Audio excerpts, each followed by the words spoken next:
guys more reps in this tough situation? Yeah, it's good. I mean, you got to develop, especially in today's day and age. Like, development, in my opinion, is absolutely critical. You've seen some of our young guys step up who were participating in this last year. So we just got to continue to develop these guys. How big is it having Boogie to you've gotten so far? Yeah, it's been a huge addition for him. I mean, Kendrick as well has been huge stepping in. So, I mean, those guys have really stepped into these critical roles for us, and they played well. On your staff, you guys have different coaching patterns, different coaching styles. I guess with Coach Dillingham, he doesn't get too high, doesn't get too low. I guess how does that even keeledness kind of help with development? Yeah, I mean, I think him and Vince have conflicting personalities a lot on the field. So that's what you want. You want guys who, you know, they're not, you know, copy-paste of each other. You want guys with different personalities, different backgrounds, because they can add value in different ways. If everybody is the same, or if everybody comes from the same coaching tree or the same system or the same way or beliefs, then you're going to get stagnant. So I want people around me that are like, what are you doing going for that? Or why did you do this? Or how are we coaching this? Why do you do it that way?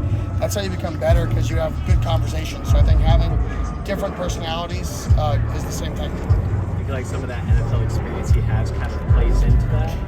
I just think he knows what he's doing, and he's confident in it, and he demands what he says. And if you don't do it, he's going to put somebody else in. It's that simple. So then you want to do it because you want to play. And so I think he just sets a standard, and you hit the standard and you play, or you don't hit the standard and you don't. How about the way the defensive line stepped up, especially in that late in that last game? Yeah, they played phenomenal. I mean, our interior guys took on double teams all night. They were the pickers in a lot of twist games, which set guys free. So we just got to continue to play good team defense, starting with the fronts. How do you maybe compare and contrast the kind of the resiliency of last year's team versus what you've seen over these last couple weeks with 25 guys? A little bit different. You know, we're not the same team. You know, we have the resilience and the confidence. I think last year's team was a little more vocal, and this year's team you could probably see, you know, the resilience more than here, where it's more like a calming resilience. And I don't know if that's just because our guys have confidence, whereas before they were trying to like force the confidence. Now they may just have it, or if it's just different personalities. So I think we still have that resilience. We just have a little bit different personality of a team. Coach, what are a few of your main focuses for this bye week? Score points in the red zone. Prepare for Utah. On defense, it's clean up some of our presentations, clean up some of our third and long, second and long plays. We're giving up too many of those second and catastrophics, third and catastrophics. So I would say that would be probably the primary for us, and then just go back, we're self-scouting things to make sure we don't have strong tendencies one way or another, and if we do, we got to break those tendencies. Coach, Hartpole has been making big plays the last couple of weeks. How massive is it to have the ability to go to 12 and 13 personnel on a whim? Yeah, it's great. I mean, got to play to your players' strengths, and right now they're one of our strengths, which is good. You know, hopefully we get some guys back, which I'll talk about next week, and stuff like that. That'll help us, you know, play to more strengths. Right now we're pretty limited with personnel groupings. Hopefully we'll be able to expand upon that as we move forward. Coach, looking forward, how do you want to jumpstart your team in the first half to play like how they play in the second half? I would like them to play how we play in the second half.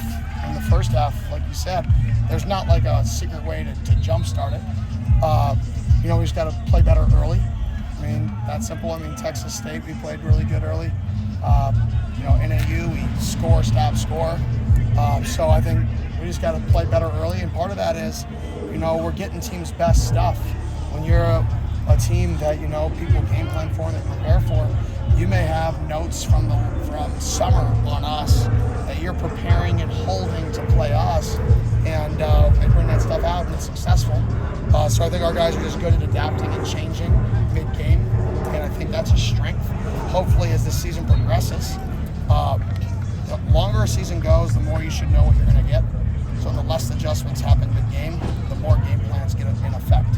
So hopefully as this season progresses, the more this success that we're having, once we realize that what a defense is doing, we'll have a beat on what's going to happen, you know, earlier in the game. Other than studying your upcoming opponents, how much do you look at other things in the Big 12? Not really. Anything. I don't do. We just watch our really one upcoming opponent. All we watch is Utah. Like, that's the only team we're focused on right now is Utah and us, and we're kind of in like like after today, we'll be in a 50-50 mode of us and Utah tomorrow, and then it'll be way more extra Utah day on Thursday. Because, like I said, they're a phenomenal team. They've won for a long time, and they're winning this year, and they're a couple plays away early in that Texas Tech game from being undefeated, and they should most definitely be a top 25 team. It just got announced that that's going to be a night game. You having experience knowing what that's, at least from an observational perspective, knowing what that's like at night? I mean, it's chaotic. I mean, I think their win rate is over 85 or 90. Somebody sent it to me, like high 80% win rate in the last 10 years there for 7 or later kickoffs their time. So they don't lose at home at night. So it's a great challenge for our guys to understand that this is not only a good football team, this is an unbelievable environment, and we're playing there at night. So, let's go. Not get 77 false starts. It's the challenge.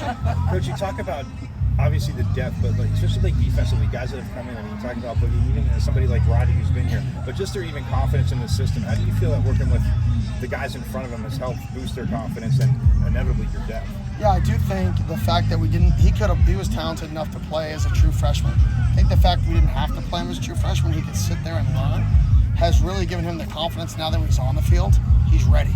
It's not like I'm talented enough and I'm out here. It's like, no, I'm ready and I'm talented enough. So I think the fact that he could sit there and learn from the Keiths and the Javens and really feel comfortable in the scheme and then go out there and perform like the way he did, I mean, he played phenomenal.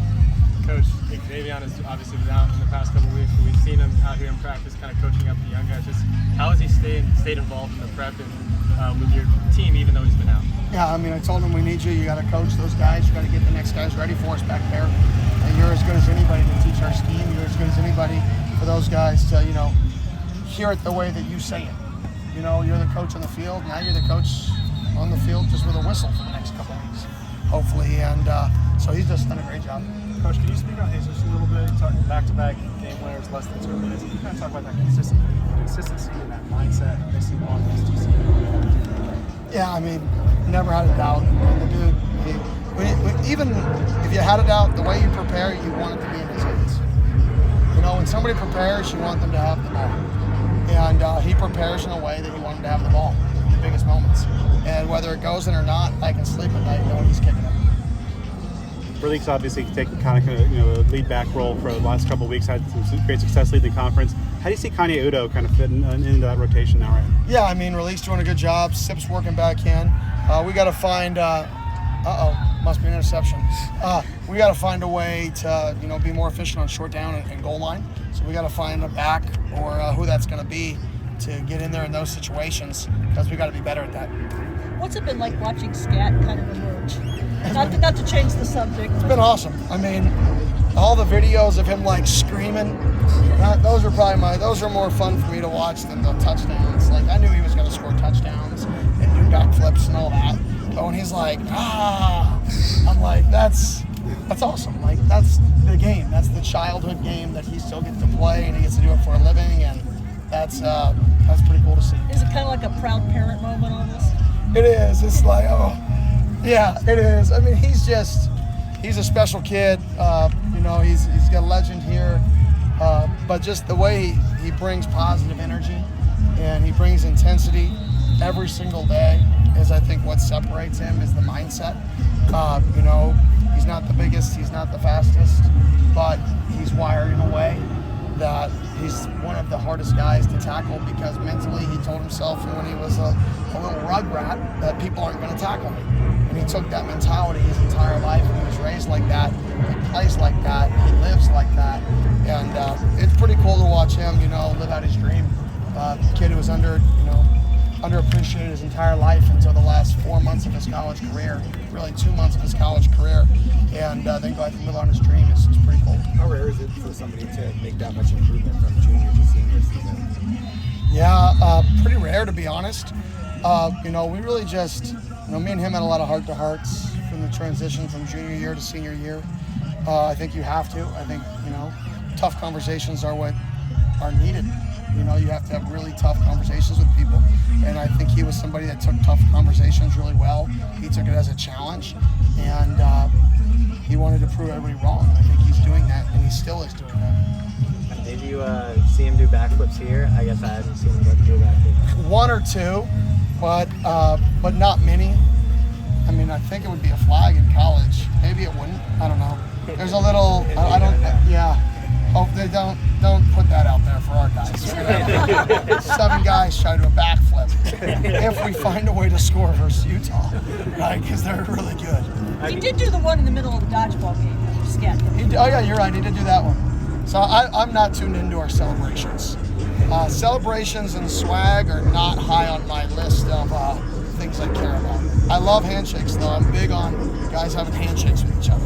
How can you use Scat as an example just for your guys and as well as future recruits as what a guy can do this? Mentality's everything. You know, at the end of the day, talent's going to catch up to you and somebody's going to be as talented with you. Your mentality, your work ethic, how you attack every day, and if you love it or if it's something you have to do versus something you love to do, eventually when talent catches up, what is the separating factor? I think Scott's separating factor is his mentality, and nobody can ever take that away from you. People, your athleticism can get taken away, your physicality can get taken away, but in life, nobody can take away your mentality. And I think Scott has a mentality that he's going to be successful. Doesn't matter what he does, he's going to figure out. So I think hopefully our guys take that from Scott is he's going to make it because there's no other option for him. He does not give himself an option. He's going to do whatever's necessary to make it.